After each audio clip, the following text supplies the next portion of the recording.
A Agência de Energia Atômica da ONU anunciou nos últimos dias que a Coreia do Norte parece ter reiniciado o reator nuclear de Yong Yongbyon.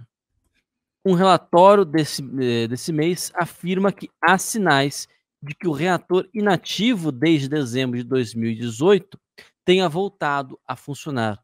No mesmo contexto, o ministro da Defesa de Israel, Benny Gantz, alertou nas últimas semanas que o Irã estaria muito perto de conseguir produzir armas nucleares.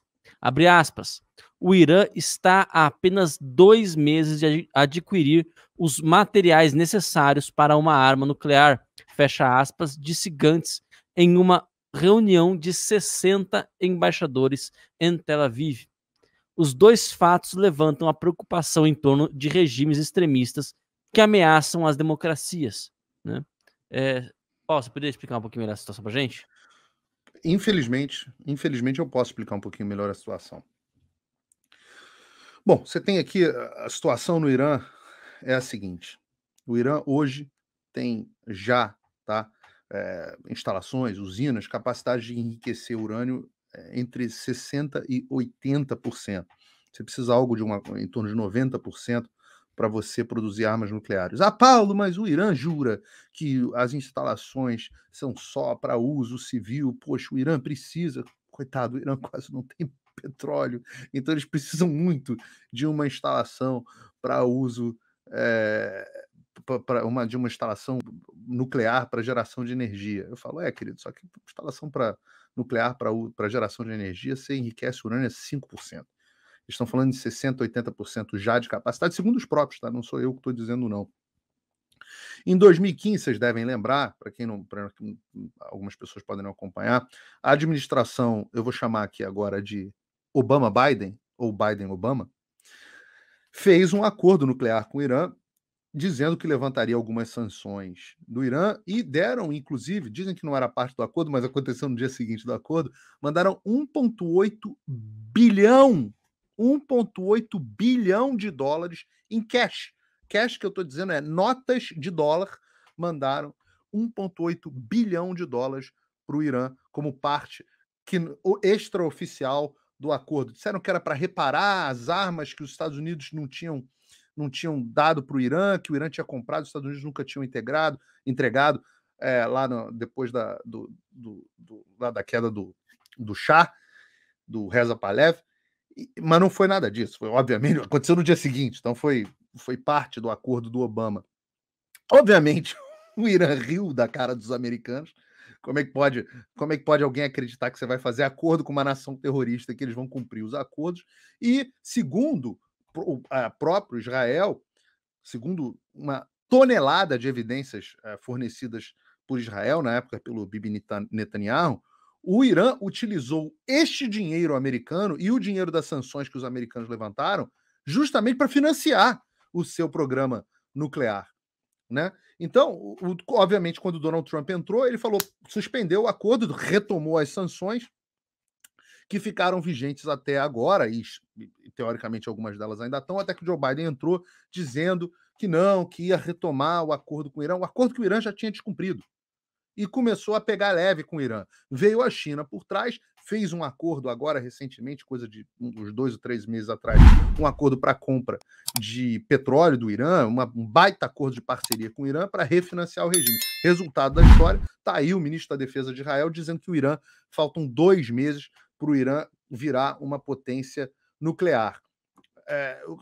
Ou seja, começar a poder ter armas nucleares. Agora, você imagina, quando Israel está dizendo, o ministro da Defesa está dizendo que Israel não irá permitir isso.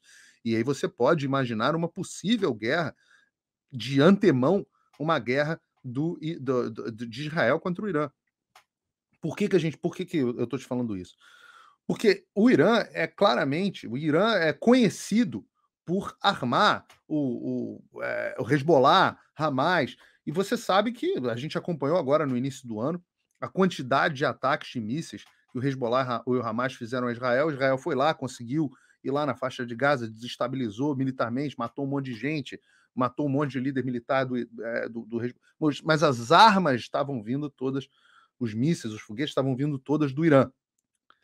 talvez financiados indiretamente pela administração Biden, que deu algumas centenas de milhões de dólares para Palestina, e a gente sabe o nível de corrupção. Esse dinheiro acaba sendo desviado e utilizado, transferido para compra de armas, e o dinheiro da compra de armas acaba caindo na mão do Irã.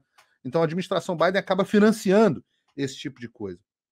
Então, os que gostam de profecias apocalípticas, fiquem pensando o que vai acontecer quando o Irã, além dos foguetes que vende para o Hamas e para o Hezbollah, tiver nas suas mãos armas nucleares. Quanto tempo vai continuar existindo Israel? A situação na Coreia do Norte não é muito diferente disso. Na verdade, ela é um pouco pior, porque em 2006 a Coreia do Norte já fez o seu primeiro teste nuclear. Foi ali uma bomba de 1 quiloton, que é mais ou menos, grosso modo, aí, um 10 avos, um 15 avos, um décimo ou um 15 avos da potência da bomba de Hiroshima.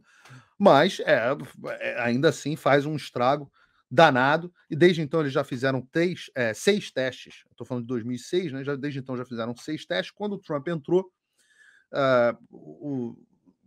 eles já eram uma potência nuclear plena, né? O que se chama de potência nuclear plena? Potência nuclear plena é aquele país que tem armas nucleares em condições de uso, né? E alguns falam que eles têm 40 ogivas, das quais 15 em condições de uso. O Donald Trump chegou lá, pacificou a relação com a Coreia do Norte. A Coreia do Norte interrompeu os testes de mísseis balísticos, cujo o principal perigo ali era atingirem, por exemplo, o Japão, mas no longo prazo era o objetivo que eles tivessem alcance até para atingir os Estados Unidos. E você precisa de grande quantidade para você saturar as eventuais defesas dos adversários. Quando o Trump entrou, ele conseguiu esse reator agora que eles reativaram, foi desativado na negociação do Trump com Kim Jong-il, com Kim Jong-un, né? Il, já não sei mais qual dos Kim Jong, eu sempre esqueço os nomes, mas foi reativado na negociação com Kim, foi desativado na negociação do Trump com Kim. E aí o que aconteceu foi que esse reator é um reator pequeno, ele não tem nem capacidade para ele gera alguma coisa como 5 quilowatts, sei lá, é uma produção muito pequena para fins de geração de energia. E agora o que a Coreia do Norte fez foi a reativação desse reator. Então, é um reator muito ele consegue enriquecer urânio até 90%, né? Eu falei aqui agora há pouco que 90% é o nível necessário de enriquecimento para uso militar. Então, não é um reator de uso civil e que acabou de ser reativado. Bom, a moral da história disso tudo que eu estou falando é a seguinte: tem 8 meses, 9 meses que o Joe Biden está no poder, um pouco mais de 8 meses. Reparem o mundo que a gente vive. Situação, logo que ele assumiu, situação na faixa de Gaza, Israel, foi para o escambau. O Afeganistão, ele está deixando o Afeganistão armado até os dentes com equipamento de visão noturna, tanque, helicóptero, avião de reconhecimento, avião, drone, avião de ataque ao solo, enfim, o que lança foguete, peça de artilharia, está deixando o Afeganistão armado até os dentes e sem presença militar americana. O Irã, nação terrorista, há 2 meses de obtenção de armas nucleares e completamente alinhado e na mão da China. E a Coreia do Norte, que havia sido pacificada por negociações bem-sucedidas do Donald Trump, que ele deveria, se a gente ainda tivesse Prêmio Nobel da Paz, ele deveria ter recebido um Prêmio Nobel da Paz, agora aumentando o seu arsenal nuclear. Eu me pergunto, foi essa cobertura da imprensa que vocês receberam? Ou vocês receberam uma cobertura da imprensa de que o Donald Trump ia causar, o homem que praticamente encerrou todas as guerras americanas, um homem que não iniciou nenhuma delas, que pacificou, que atrasou o programa nuclear iraniano, que entrou em acordo com a Coreia do Norte, que praticamente, durante sua administração, os Estados Unidos quase não tiveram mortes militares no Afeganistão.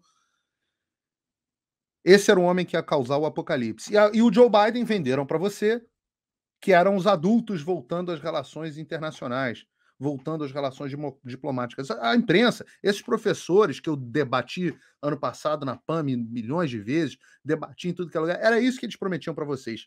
Agora, 8 meses depois, eu pergunto para vocês, entregaram o que prometeram? O mundo está mais ou menos seguro na administração Joe Biden. Os Estados Unidos estão mais ou menos de joelhos para a China na administração Joe Biden. Você sente que os Estados Unidos estão mais fortes e estão mais respeitados? Tirando tapinha nas costas e notícia positiva na The Economist e reunião do G20, beijinhos e sorrisos, tirando isso, você acha que os Estados Unidos hoje estão numa posição diplomática e militar, numa posição geopolítica, mais fortes ou mais fracos? Você acha que o mundo hoje é um lugar mais ou menos seguro na administração do Joe Biden? Eu digo para você, só tem 8 meses. Falta muito ainda. São 4 anos de mandato.